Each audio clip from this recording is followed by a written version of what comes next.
Hey, Happy Monday, guys. happy Monday, everyone. For some people, it's a motivational Monday, others, it's a mindful Monday. But if you're here with us on Say That channel, you know that Mondays are for the Monday Rundown. Say that, say that. The Monday Rundowns are favorite for me and Winston because we get to talk about all the things we don't get to talk about on our Wednesday shows, which are earmarked for business and entrepreneurship. And so on Mondays, we get to talk about lots of other things. And then we look to other content creators, other thought leaders to hear what they have to say about the subject. And then we all learn and grow together. So, Let's jump into today's topic. why do we keep second guessing choices we once felt sure about? This is a great question. Indeed. I find that I second guess myself and then I'm mad when I didn't just follow my instincts or my intuition. So, I think it depends on what it is. I think the matter in which we're second guessing probably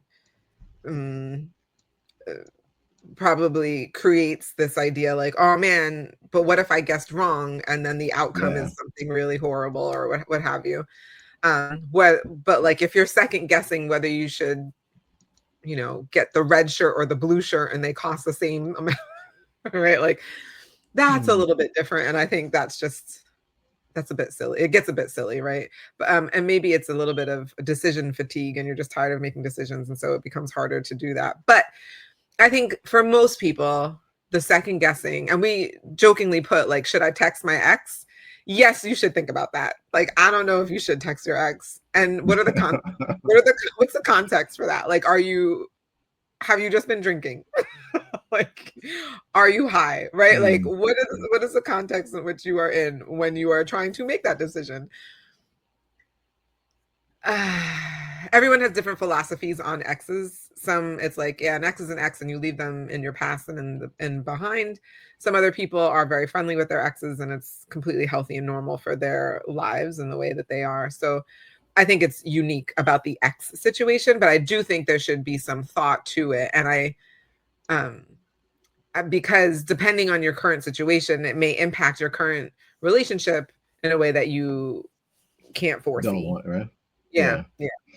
Anyway, I think a those bit are my I think a bit of what you're talking about comes into like FOMO in a sense, not specific to the X analogy or example that you gave, but there's this idea of what if, all right? And so or the grass is greener. I mean, maybe some of those things kind of resonate with people, but it's having to. I'll start with this. The way I tend to look at something like this is whatever decision you make, ultimately, regardless of the outcome, the path you're now on is going to work out for you.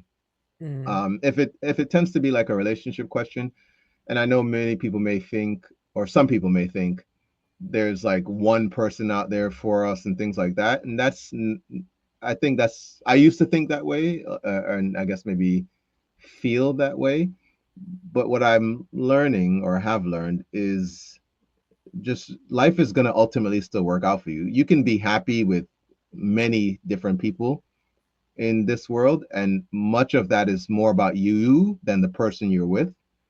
And so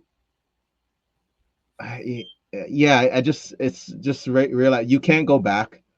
Even if you were to make a decision to go back to someone or to go back with someone that you had at one point been with, you aren't the same person, and yeah. they aren't the same person.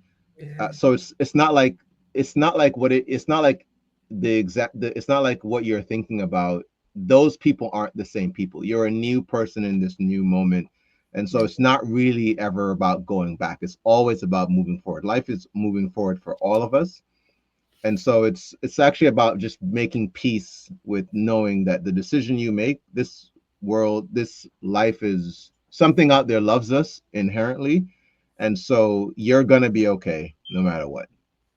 And it may not feel that way in the moment And if you're watching this, yeah, but you're going to be okay. And I think if you can hold true to that ideology, it may help put some piece, because I know a lot of this even has to do, like, anxiety is built around this idea of What making if? mistakes and what if. Yeah, exactly. So it's like, you're gonna be okay.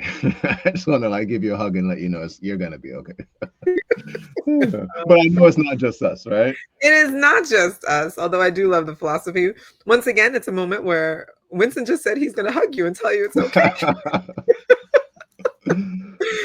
So let's hear from our favorites. You guys know we are huge fans of the School of Life. So let's hear what they've That's got to right. say. Take us to school.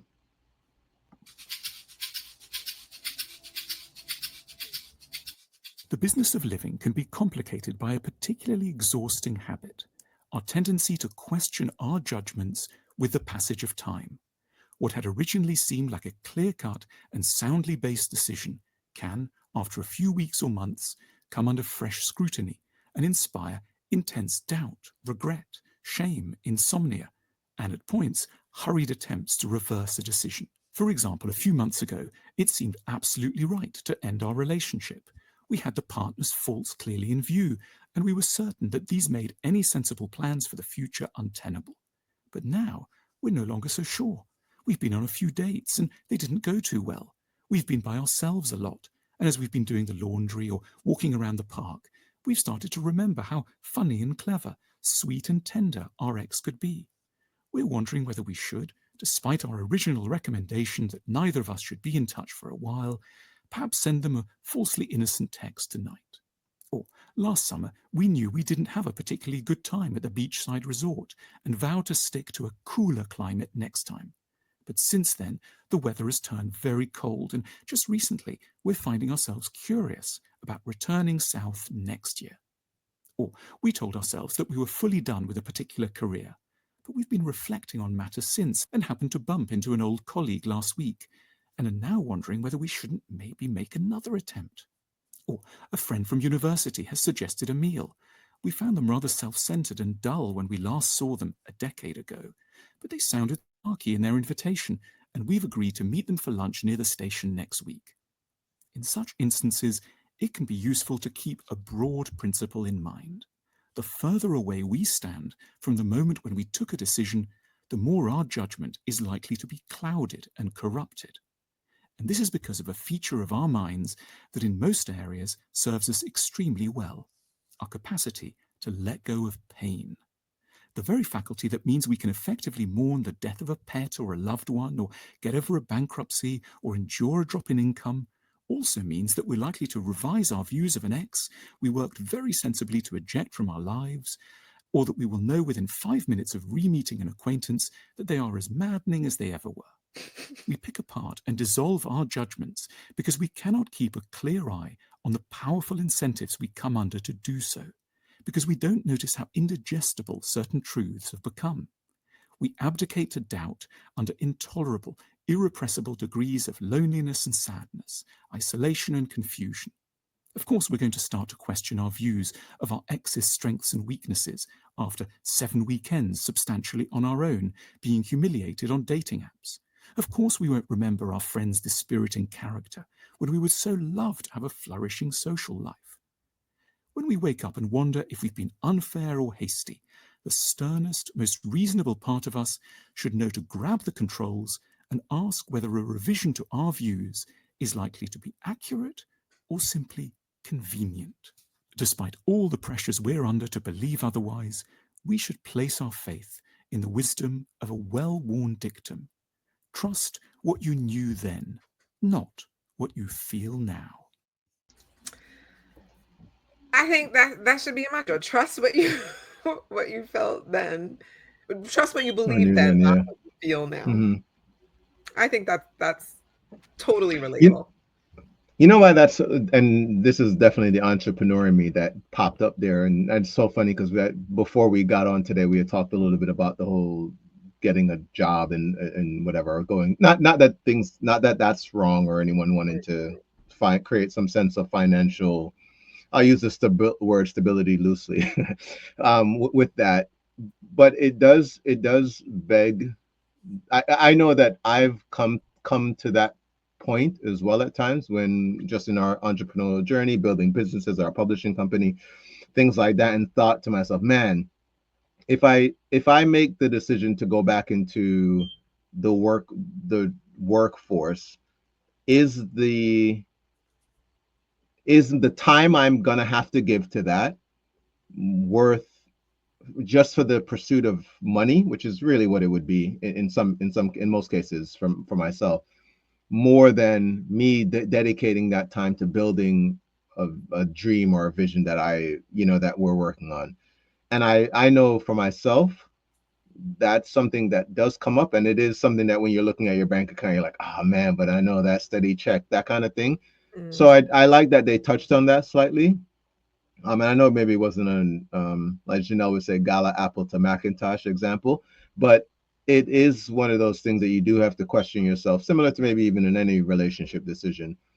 I do know we do let go of, when you're in the grips of loneliness or feeling maybe sad, you are thinking, it's easier at that point to think back to, oh yeah, but when we were with this person, it was, we did these nice things. But that's why I would say lean on the fact that there's another person out there that would want to watch Harry Potter with you, and I'm using that example for Janelle.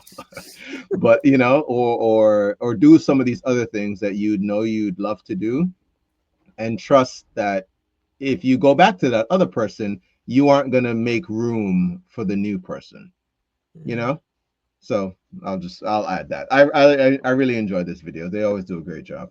Yeah. Thanks again, School of Life. Say that. I agree that we forget the pain in the moment. Yeah. So yeah. This is good. Definitely this is a really good reminder. Let us know what you think in the comments. Please go ahead and put that down below. We see all the comments and we respond. So thank you so much. And if you really loved what we went over today and any of our other episodes, it would be really cool. And it's free. Doesn't cost you anything. All you have to do is subscribe. That means the world to us. And if you really loved it, go ahead and like it and then share it with somebody else. Say that. So we'll see you on the following Monday. But until then, as always, remember that you deserve the good life. Say that. Say that. We'll see you guys soon. Have a great week.